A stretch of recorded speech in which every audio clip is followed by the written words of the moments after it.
Yeah.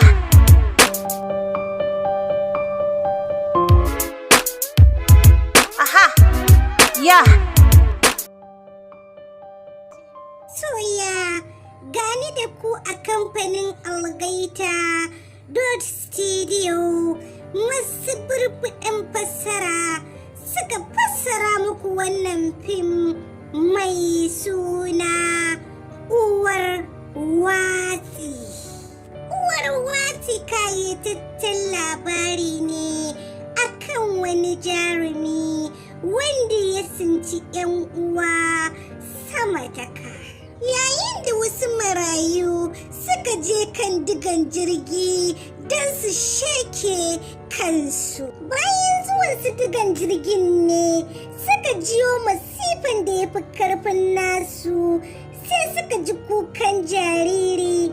Yayin da suka karasa gurin jaririn suka ga yana neman taimakon gaggawa, bayan kuɗin cizo sun kwamishe mishi jiki.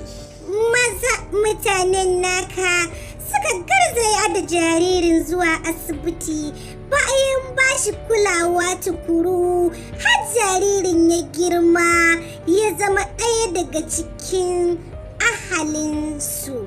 Sai dai abin da zai baka sha'awa da rayuwar wannan jariri, shi ma ya rike alkawari. Daga taɓa masa ahali gara ka taɓa shi.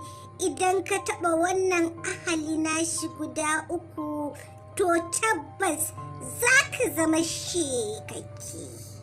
Tabbas wannan kafce na kunshe da cakwakiyoyi fin wanda na furta a baya.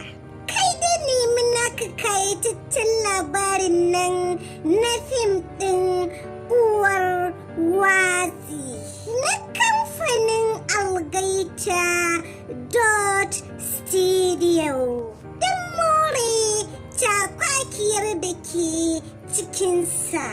Idan wannan shine zuwanka karo na farko zuwa wannan tasha tamu mai albarka mai suna Indian Hausa Reacap. Masoya, ku danna mana subscribe da kuma alaman kararrawa don more fashin baki da ke cikinsa, ko kuma in ce recap na fina-finan Indian fassarar Hausa.